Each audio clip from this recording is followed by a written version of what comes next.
So what's up? Ayan ang mga idol. Nandito na tayo sa aming bukiran.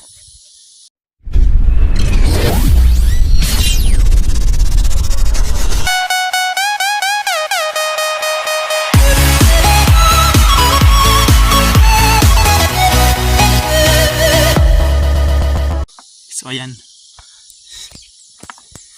So, maganda ang sikat ng araw.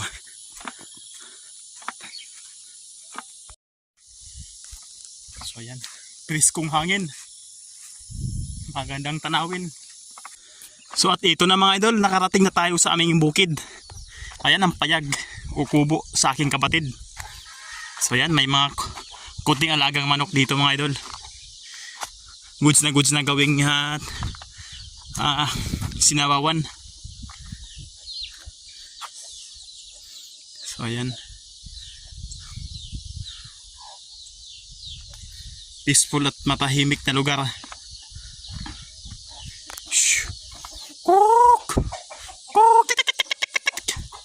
So mga idol, dami pala nilang manok dito mga idol, nalaga.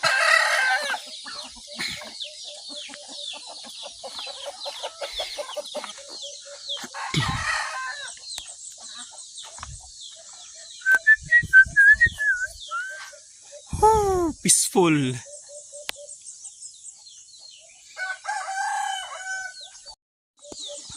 So ayan ang aming kabukiran. Bukid na bukid mga idol, malayo sa barangay. So maganda dito mag-alaga ng mga hayop.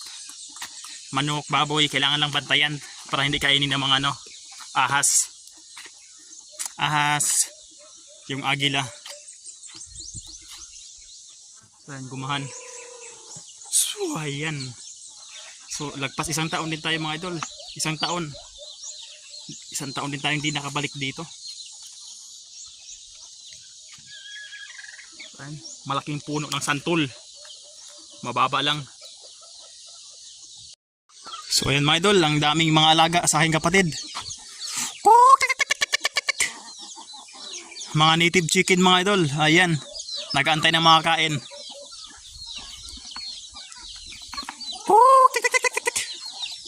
Ayan, kain muna kayo tahop.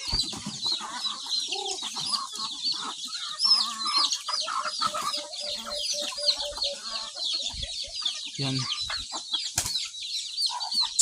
Bilog ang itlog na mahaba.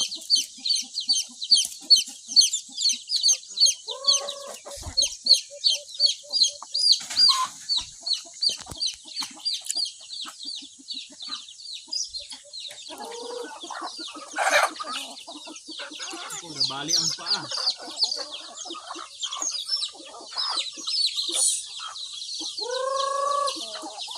Bali, oh, natimba ni ba?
Na-relax na ang mga manok, busog na.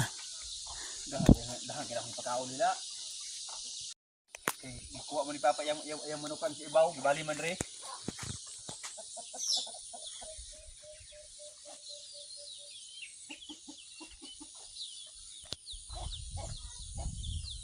So yan mga idol, pagkatapos namin dito, pumunta kami sa taas, doon sa aming lumang bahay.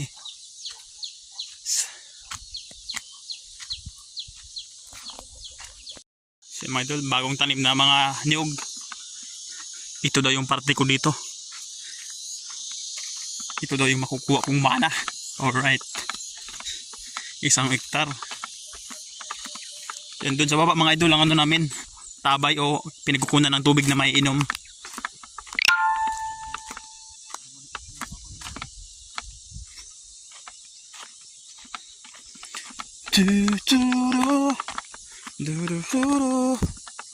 May mga saging oh.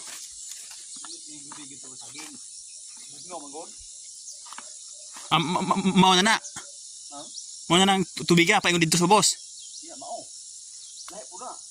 Di ka man sipan. Ha? Di ka sipan. Ang kontuloy sa ara. Mao nang tangke? No, wala pong mga buti ha. So yan ang at ayan na. Tutuloy na kami sa taas sa aming lumang bahay. Shhh, ayan. Wala may bunga lagi makupa.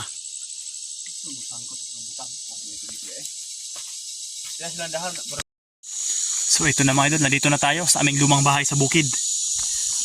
Yan, sirang-sira na mga idol. Parang ano, tinamaan ng gera.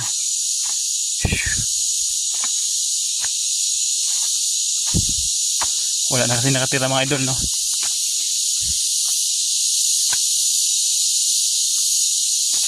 Tahimik na tahimik ang paligid. Napakaingay na mga ano, insekto sa paligid.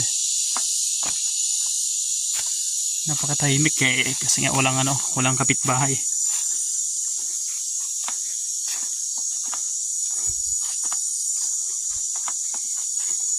Oh! May langka pa.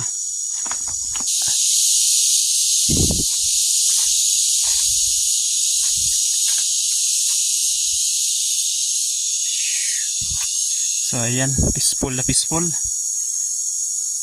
Tahimik sa tao. Kumaingay sa mga insekto.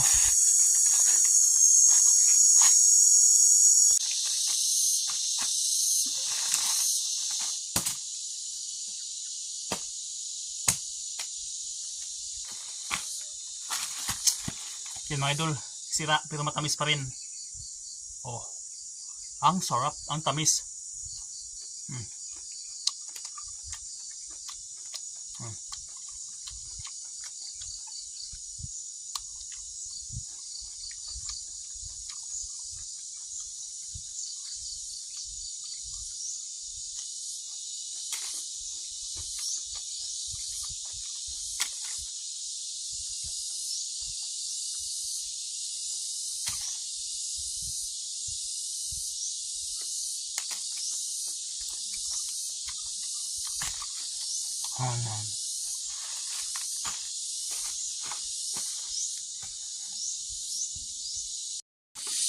What's up? Ayan na mga idol. Tapos na natin nakain ang ano, yung sira na langka at busog tayo. Sumakit nga yung tiyan ko. So yan, pasukin natin yung ano, lumang bahay namin mga idol. Tingnan natin kung ano ang meron dito sa loob. Sa ating lumang bahay. Ayan. Buksan natin ang doorknob. Ayan, push. Yun. Napalitan na pala ng ano, yung flooring.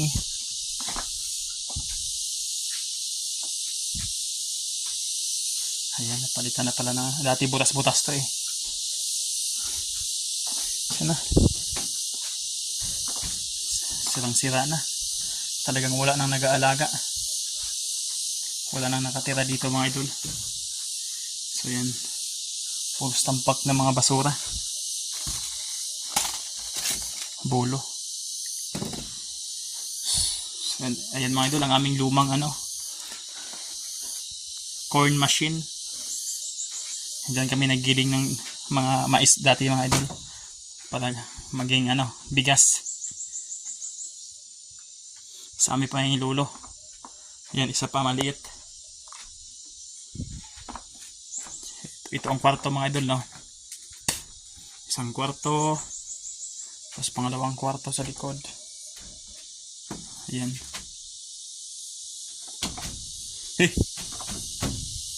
Kumanyahas dito.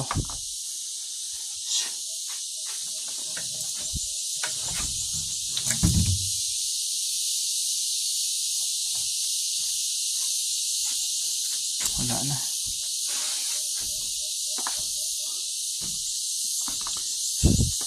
Lumang luma na. Ilang taon na rin to. Tinayo ito nung elementary kami. Siguro mang grade 4, grade 5. Madaling masira yung bahay mga idol dahil wala na nag-aalaga, wala na nakatira. Hindi na mahusok-usukan. Magtatampo ang bahay, madali masira pag hindi tinitirahan ng tao. Ito yung lumang mesa. Ito, wala na. Gulong-gulo na.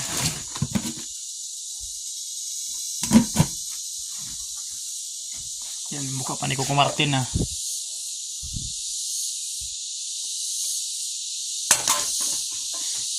So may labas na tayo.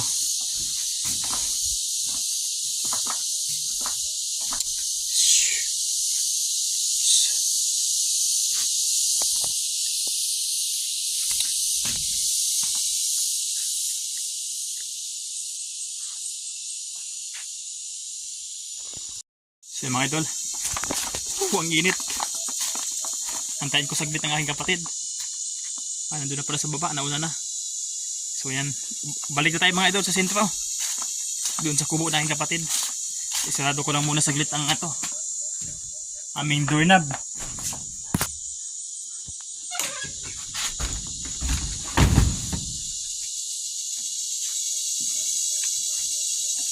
Yan, special doorknob. Alright, let's go. Uuwi na tayo.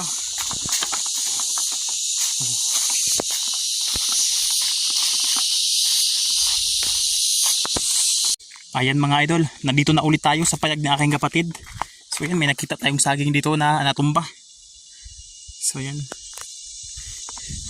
Hindi muna pinutol yung punga. Dahil nga bata pa. Takpan na naman natin ng dahon ng saging niya.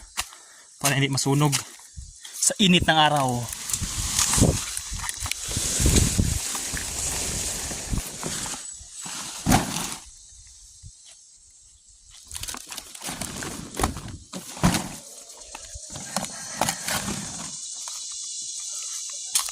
Yan mga idol, natakpan na natin. Alright. Ayan, pupunta na kami sa mga idol. Sa doon sa sa niyugan na aking kapatid sa kabila. Sa kanyang mana. Doon siya nagtatanim ng mga lubi at iba pang mga mga kahalaga, mga importanteng bagay-bagay. Ayan ang auntie ko. Nag-harvest ng kamuti mga idol.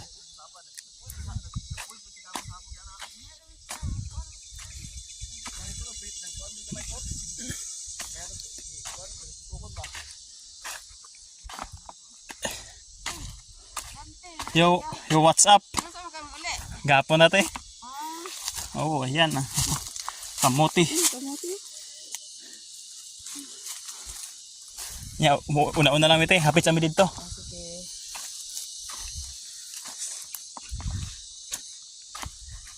So, ayan. Preskong hangin. Dito sa aming kabukiran.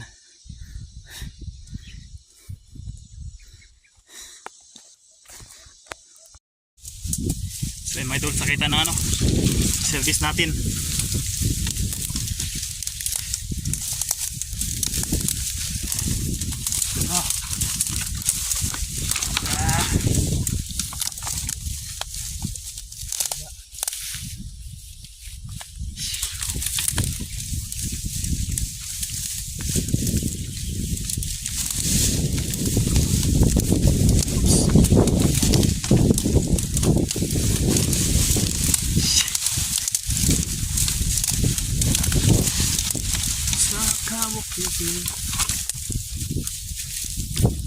Ang ating service.